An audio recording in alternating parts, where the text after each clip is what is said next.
This is a quick review of the Cabela Ultimate Alaknak tent, 10 by 20. I put this tent up at Yosemite Upper Pine in March 2016 with my friend. It took us about an hour just because it was our first time. Besides installing the tent, we also assembled a tent floor liner, also purchased in Cabela. We also got a Cabela floor panel protector for the stove.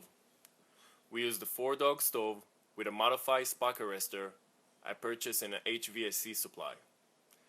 Inside the tent, around the stove, I installed a welder blanket protector for the floor to protect it while we use the stove and putting in more wood.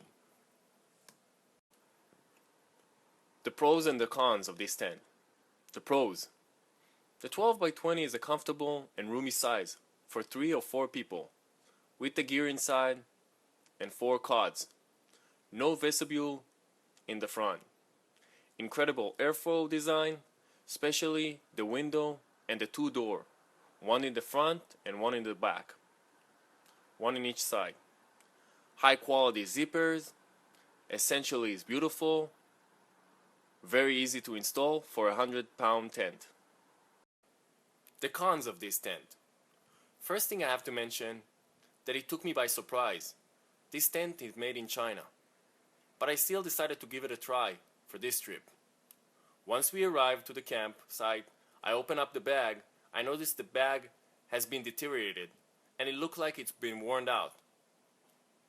I said, okay, it's probably only the bag and not the tent itself. The biggest flaw of this tent is after 4 days of use.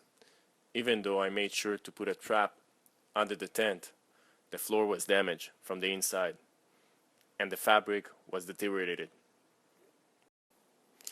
It's really hard to decide which one I would pick between this tent or a wall tent made out of canvas.